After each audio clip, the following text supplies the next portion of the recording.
இன்றே டவுன்லோட் செய்து உங்கள் ஃபேவரட் ஷோக்களை என்ஜாய் பண்ணுங்க. நான் எவ்வளவு டென்ஷன்ல இருக்க தெரியுமா? என்ன விஷயம்னு சொன்னா தானடா தெரியும். அது நான் காட்டுக்குள்ள போறப்போ ஜான்சியும் அப்பாவும் என்ன ஃபாலோ பண்ணாங்க. யாரா நீ?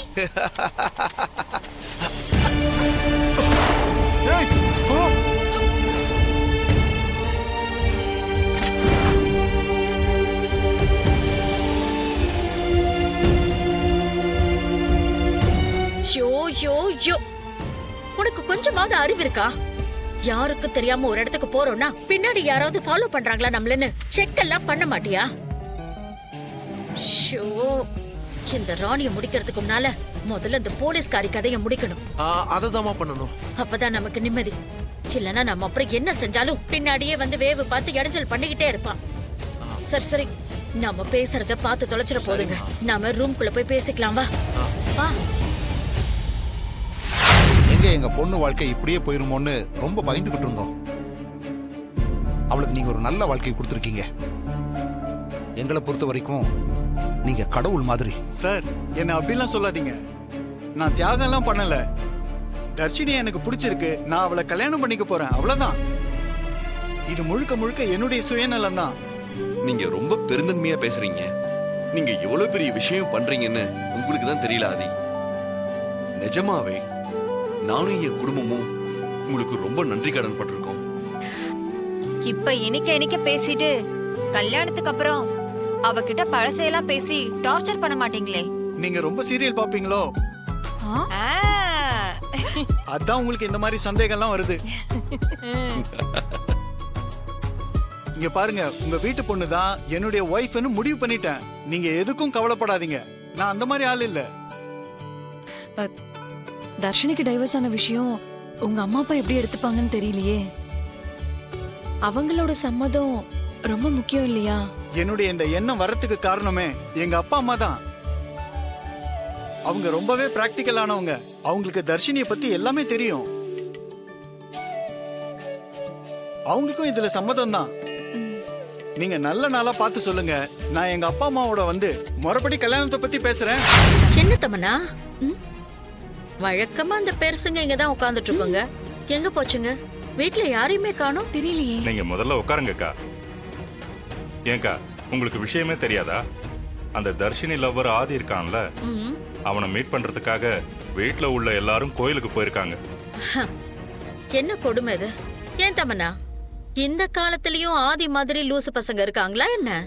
ஐயோ ஆமாத்த, அவனுக்கு இருக்கிற அழகுக்கு நல்ல பொண்ணே கிடைக்கலையா? போய் தர்ஷினி கிட்ட வந்து சிக்கியிருக்கான். என்ன தம்மண்ணா இப்படி பேசுற? தர்ஷினி ரொம்ப நல்ல பொண்ணு. அவ வாழ்க்கை இப்படி ஆயிடுச்சுன்னு வருத்தம் தான். நல்ல வேளை ஆதி வந்து அவளுக்கு ஒரு நல்ல வாழ்க்கையை கொடுத்திருக்கான். என்ன மாமா, பேச்சே ரொம்ப புதுசா இருக்கு. இப்ப பாசிட்டிவ் சைடுல திரும்பிட்ட போல இருக்கு. டேய், தர்ஷினி என் பொண்ணு மாதிரிடா. அவளுக்கு ஒரு நல்லது நடக்குதுன்னா எனக்கு சந்தோஷம் தானடா. போதும் தம்பி, ஓவரா பாசத்தை பொழியாதீங்க. தமனா, அவங்க இந்த கல்யாணத்தை பிளான் பண்ணட்டும். ஆனா இந்த கல்யாணத்தை வச்சு நாம வேற ஒரு விஷயம் பிளான் பண்ணுவோம். அந்த அகோர அதிபதி கிட்ட இருந்து அந்த மந்திர வாளையும் வேட ரகசிய புத்தகத்தையும் ஈசன் சொன்னபடி எப்படியாவது வாங்கியே தீரணும். அதை நான் செஞ்சு முடிச்சிருவேன். ராணி கையில அது ரெண்டையும் கொடுத்து நான் இங்க அனுப்பி வைக்கிறேன்.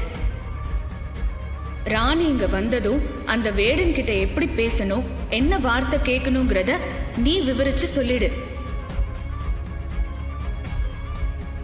சம்யுக்தா, எனக்கு ஒரு சந்தேகம். என்ன பூமி? சம்யுக்தா, அந்த மந்திரவாளையும் வேட ரகசிய புத்தகத்தையும் கொடுக்கும்போது நீயே அந்த வார்த்தைய பத்தி ராணி கிட்ட சொல்லலாமே. இல்ல பூமி, நான் அதை பண்ணக்கூடாது. ராஜ வம்சத்துல பிறந்த என்னால உயிர் கூடு பத்தின ரகசியத்தை மானோட உருவத்துல இருக்கிற யார்கிட்டயும் சொல்லக்கூடாது. அதுதான் எனக்கு நிர்ணயிக்கப்பட்ட விதி. அதனாலதான் புனித ஆத்மாவா இருக்கிற உன்கிட்ட இத பத்தி சொல்லி உன் மூலமா அத ராணி கிட்ட சொல்றேன். புரியுது சம்யுக்தா? நிச்சயமா நீ சொன்ன மாதிரி நான் செய்யறேன். ராணிக்கு பக்கபலமா நிக்கிறேன். நாம நினைச்சது எல்லாம் நடக்கும். என்ன வேடனே, நீ நினைச்சது நடக்கலல்ல? நான் நடக்கவும் விடமாட்டேன். சம்யுக்தா, இன்று பௌர்ணமி. என்னை போன்ற துஷ்ட சக்திகளுடைய வீரிய பலம் இன்னும் பல மடங்கு அதிகமாகும். அதனால எப்படியும் நான் இதுக்குள்ள இருந்து வெளியே வந்துருவேன். நான் வெளியே வந்தா என்ன ஆகும்னு உனக்கே தெரியும்ல. ராணி மூலமா உன்னை வெளியே கொண்டு வரணுங்கிறது தானே என்னோட திட்டமே. நான் போட்ட திட்டத்துல உனக்கே தெரியாம உன்னை நான் ஆட வைக்க போறேன். நீ நினைக்கிறது ஒருபோதும் நடக்காது. நான் அதை நடத்தவும் விட மாட்டேன்.